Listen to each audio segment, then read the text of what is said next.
Matters held this year's World Health Day was marked amidst an urgent call for global collaboration to address inequalities and access to quality health care for all.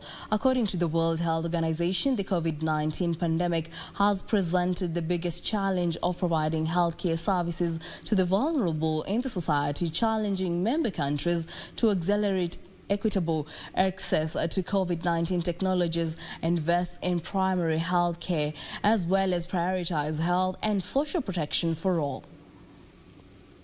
Countries around the world continue to battle the devastating effects of the COVID-19 health crisis, which has exacerbated existing inequalities in health and welfare within and between countries. The ripple effect of the pandemic was top on the table during this year's celebrations to mark World Health Day.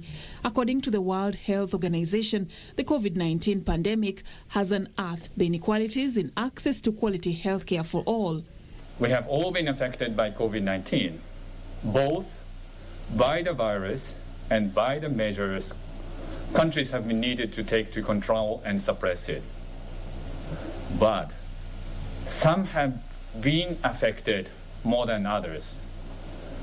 And unfortunately, the pandemic has amplified many existing inequities.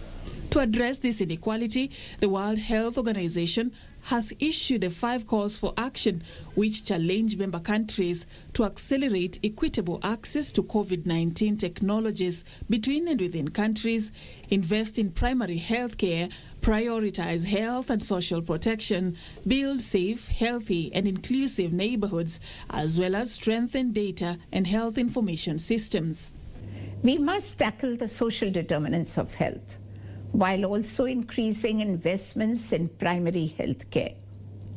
And we must act beyond national borders and strengthen regional and global health security, including by working towards a new international treaty for pandemic preparedness and response. But amidst this global clarion call, in Kenya's capital, Nairobi,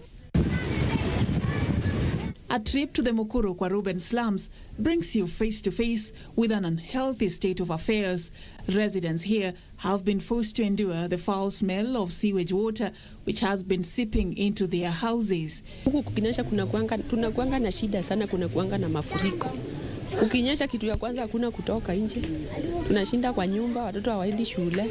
They have taken issue with the Nairobi Metropolitan Services for keeping a blind eye on the poor state of the sewerage disposal in the area, a situation they say is now putting them at risk of contracting waterborne diseases.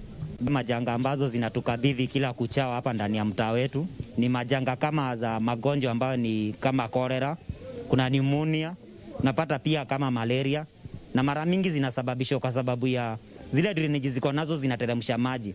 In line with this year's theme of the World Health Day, which centers on building a fairer, healthier world, WHO is seeking a global collaborative effort to tackle the inequalities which deny the vulnerable people their right to health. Reporting for Channel 1 News, I'm Safin Aching Oma.